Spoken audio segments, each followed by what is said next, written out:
They say you are the average of 5 people you spend the most time with. So surround yourself with growth-minded people who are of the same wealth journey as you, right? It's you and your circle of influence. Well, you've all heard this. Did you all hear you're going to be like the 5 people? Tell me in the chat bar, I heard it. Have you heard this before? Everybody's heard this. This is a bunch of BS, everybody.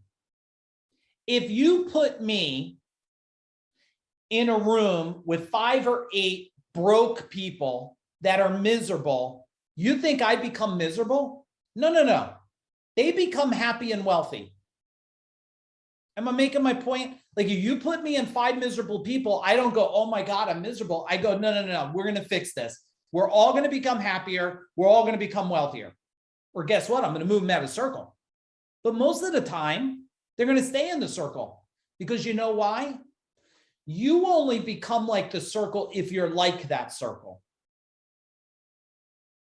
Now, guess what? It's not who, you're going to want to write this down, everybody. It's not who you hang around with. It's how you hang around with them. Let me say it again. It's not who you hang around with. It's how you hang around with them. If you get in there and you're one of those people, like, you complain, I love to complain. It's like Thanksgiving dinner, right? Oh my goodness. Thanksgiving dinner is always such a challenging meal for me when we would go and have all my siblings, because I would say, oh, I tell my wife and I go, oh my goodness, I just want someone to sit down and tell me all the amazing stuff that's happening, please.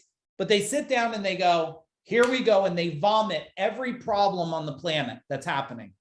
And then by the time you get to the turkey, you can't wait to eat the dessert, just so you feel so full, your mind shuts down, because you're like, you can't listen to your sister-in-law or your sister complain anymore. And I'm like, guys, if we're going to complain, let's break out a notebook and solve something here, because we're wasting a lot of life here complaining about things that you think you don't control, right?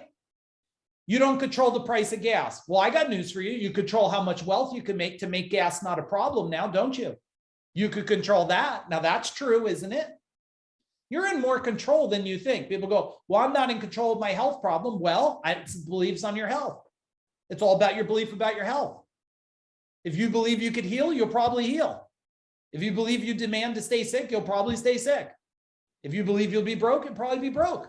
I mean, I've proved this over and over and over. I proved it for myself. Forget about other people. I proved it for myself. I know what it's like to feel miserable, scared, and alone at 15 years old on my own. My wife's been with me since 15. We know what it's like. And we also know what it's like to make decisions because we don't know any better. Make decisions. You know why? I'm going to share this. I'm not sharing it to brag. Please understand this. I'm just making a point. It's not about me. I'm not impressed with myself, please. Here's the thing. When my wife and I were 28, we've been debt-free since we're 28. Not because we were so much smarter than everyone else. We just made different decisions and we believed what was possible. We made decisions. We did not live in a state of poverty and scarcity. I understand there's parts of the world that have poverty and scarcity. But I also know there's tons of world that has abundance. The only difference is we don't take the abundance and spread it out to the scarcity, right? It's probably a whole different training there. Now let's flip this circle. There's another way to look at it too. We flip the circle of influence and think about who is leading you to growth. So I'm the leader in the middle today, and all of you are on the outside. So my goal is to help not only influence and impact you, is help you question an old belief. That's all. If we get this done tonight, if tonight you just question an old belief, if you just heard one thing and go, hang on a minute, maybe I am in my own way. How do you get a better answer? You ask a better question. That's it. And if you don't know the question, you ask someone else that probably has the question to ask you. I want to give you a bunch of questions tonight to ask yourself, okay? Now, I'm going to give you a bunch of bonus secrets here. When Aaron and I were talking about this the other day, he said, well, what are some of the bonus things? And I said, well, here's one of them. Bonus secret number one is health really is your first wealth, because what is the cost of poor health? But a lot of people don't, they tell me they're treating their health. And I use this example on the talk I did this afternoon.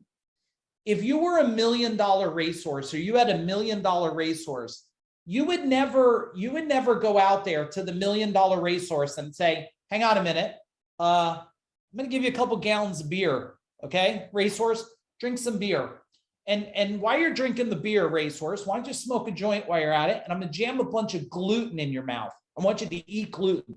And then I'm going to make you sugar cakes. I'll give you a little McDonald's, Burger King. Now, I'm not saying you should or shouldn't eat it. I'm just giving an example. If I had a racehorse that's going to go make me $1 million, man, I'm massaging that bitch. I'm feeding it like the best organic food ever, because it's $1 million racehorse.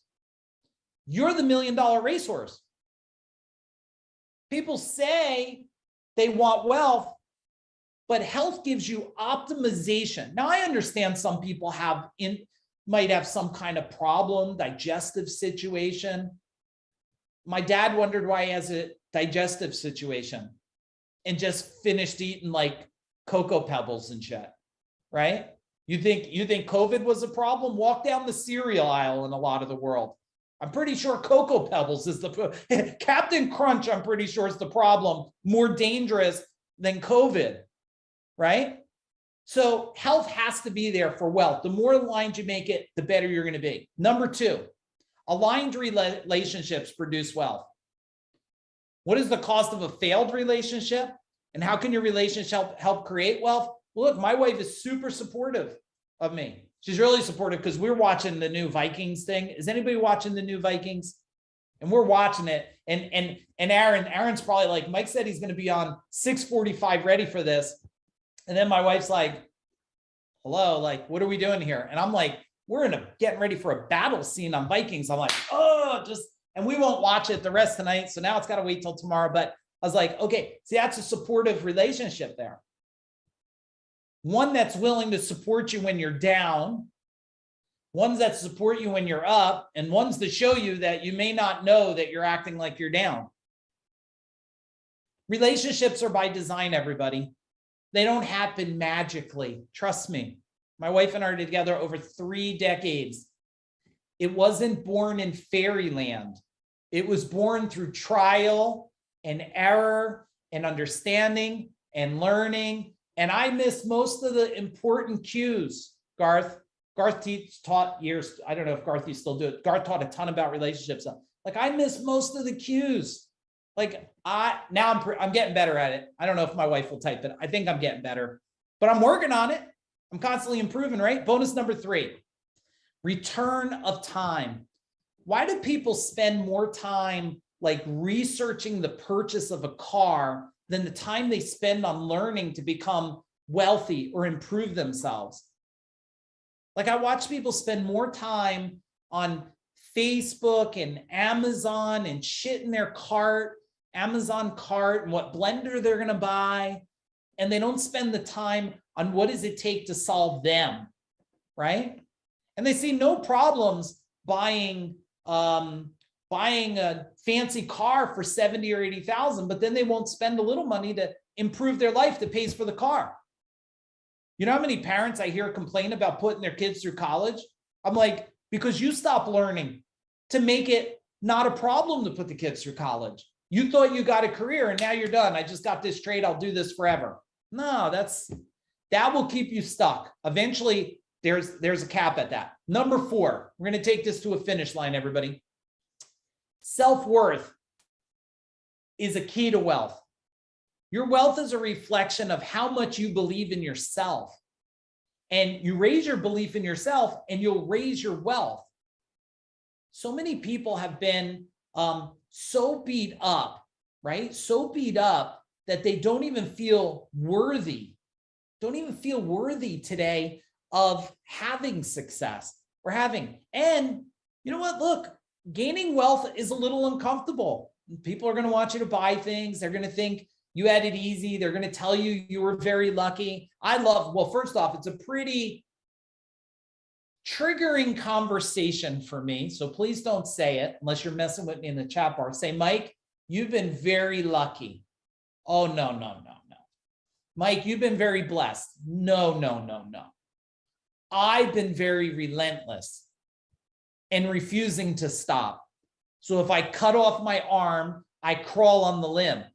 That's what made it, not luck. Okay. I know a lot of people that seem to have luck. I didn't have luck. I had a lot of pain and trial and error and moving forward.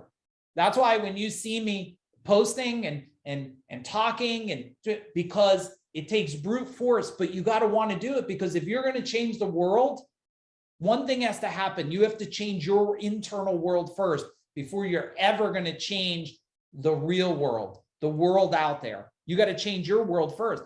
And a lot of people don't have self-worth. Look, your self-worth is only going to be at the level of your guilt and shame and trauma and programming. How many of you believe that there's probably work to do on your self-worth? Tell me in the chat bar. Be transparent. I mean, it's taken me, and I'm not done. Oh man, if you think I'm done, I'm not done, because the world changes. My life changes. Me and my wife change. Our children grow and change. Like, no, you're not done. You're constantly in a state of working on your self-worth, what you believe you deserve in life, what you believe you can achieve in life.